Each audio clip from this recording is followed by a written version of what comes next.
பகவத்கீதையில் 8வது சாப்டரில் 23வது ஸ்லோகம்.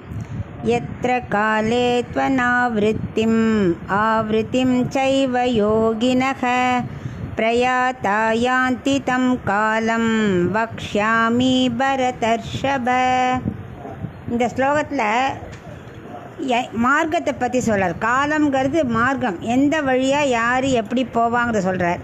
இதுக்கு முன்னாடி 20-21 கைவல்யாத்தியை பற்றி சொன்னார். அவள் திரும்பி வருவதில்லை, அவளுக்கு தனி உலகத்தில் அப்படியே இருப்பான்னு சொன்னார் இல்லையா. 22 என்ன சொன்னார்னா என்னை அடைய ஒரே வழி பக்தி தான் சொன்னார். என்னையே எல்லாரும் ஆசைப்படுறா, நானும் எல்லாருக்காகவும் இருக்கேன், எல்லாருக்குள்ளேயும் நான் வியாபிச்சிருக்கேன், நானே ஆதாரம் எல்லாருக்கும் அப்படின்னு 22 சொன்னார். 23 என்ன சொல்கிறாருன்னா, யார் யார் எந்த வழி மார்க்கத்தை தேர்ந்தெடுப்பா அப்படின்னு சொல்ல போகிறார். இதில் கடோபனிஷத்தில் ஒரு கதை இருக்குது. நச்சிகேதன் ஒருத்தன், அவன் பையன், அவள் அப்பா ரொம்ப ரிஷி, அவர் யாகம் பண்ணிட்டு இருந்தார். ஆனால் அந்த யாகத்தில் என்ன பண்ண, ரொம்ப ஹெல்த்தே இல்லாத வீக்கான உபயோகமே இல்லாத ஒரு பசுவை போய் தானம் பண்ணிட்டு இருந்தார். பையனுக்கு ரொம்ப வருத்தம், இப்படி பண்ணால் எப்படி யாகம் பூர்த்தி ஆகும், பலனே கொடுக்காதே அப்படின்னு அவள் அப்பாட்ட கேட்டுட்டே இருந்தான். ஏன்ப்பா இப்படி கொடுக்குற, நல்ல பசுவாக கொடுப்பா அப்படின்னு. ஆனால் அவர் கேட்கல.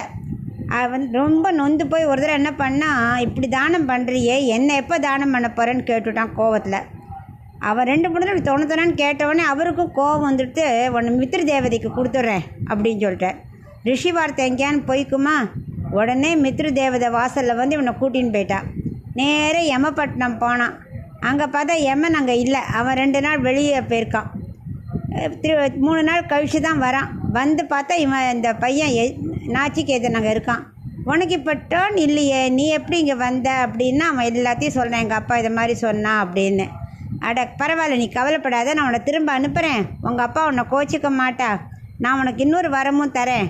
நீ போன உடனே உனக்குன்னு அவள் எல்லா ரிஷிகளும் என்ன பண்ண, உன் பேர்லேயே இனிமேல் அக்னி ப்ரே பண்ணுவாள்.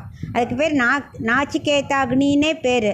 அந்த அக்னியை வச்சு அவள் ப்ரே பண்ணுவா அப்படிங்க சொல்லிட்டு, உனக்கு எதாவது வர வேணா கேளு அப்படிங்கிறா. அவன் கேட்குறான், யார் யார் எப்படி எங்கே போவா, போனதுக்கப்புறம் வராமல் இருக்க என்ன வழி அப்படின்னு கேட்குறான். அதுக்கு யமன் ஃபுல்லாக டீட்டெயில்டாக சொல்கிறாராம் அந்த பையனுக்கு. தர்மராஜன் இல்லையா, அவனுக்கு எல்லாம் தெரியுமே. ஸோ டீட்டெயில்டாக சொல்கிறானாம். இந்த உபநிஷத்தில் இதுதான் சாரம். இதை உபநிஷத்தில் இதெல்லாம் அந்த கதை வருது. பகவத்கீதைங்கிறது என்னது, உபநிஷத்தோட சாரம் தானே. அதனால் பகவான் இந்த ஸ்லோகத்தை என்ன சொல்கிறார், டீட்டெயில்டாக சொல்கிறார். பரதர்ஷப, அதான் பரதகுலத்தில் பிறந்தவனே, தலை சிறந்தவனே அர்ஜுனா, நான் உனக்கு ஒன்று சொல்கிறேன். எந்த காலத்தில், இந்த காலங்கிறது வழி, எந்த மார்க்கத்தில் எந்த இடத்த சொல்கிறவா என்ன பண்ணுவா. அதான் வைகுண்டத்தம் போகிறவா திரும்பி வரமாட்டா, வைகுண்டத்தை இல்லாமல் வேறு வழியை தேர்ந்தெடுக்கிறவா திரும்பி வருவா. அது யாருன்னா யோகிகள்னு சொல்கிறார். யோகிகள்னால் ஞானிகள். கைவல்யார்த்தி சொல்லலை, நல்ல ஞானம் உள்ளவா. அவள் யார் பகவானையே அடைய விரும்புவா இல்லையா, அவள் திரும்ப வழியை வராத மார்க்கத்தை அவள் எடுத்துகிட்டு வைகுண்டத்துக்கு வந்துடுவா, அவள் திரும்பி வரமாட்டா. இன்னொருத்தர் இருக்காளே ஐஸ்வர்யார்த்தி, மற்றதெல்லாம் ஆசைப்படுறாளே, அவள் பிரம்மலோகம் வரைக்கும் போனாலும் அவள் திரும்பி பறப்பா. அதனால் நான் தான் எந்த இடத்த அடையணும்னு நம்ம தீர்மானிக்கணும், நமக்கு மைண்டில் வரணும். இந்த வைகுண்டத்தை அடைஞ்சாதான் நம்ம திரும்பி வரமாட்டோம் அப்படின்னு நினச்சிட்டு அதுக்கேற்ற மார்க்கத்தை நம்ம தேர்ந்தெடுக்கணும் அப்படின்னு இந்த ஸ்லோகத்தை சொல்ல இனிமேல் தான் டீட்டெயில்டாக சொல்ல போகிறார்.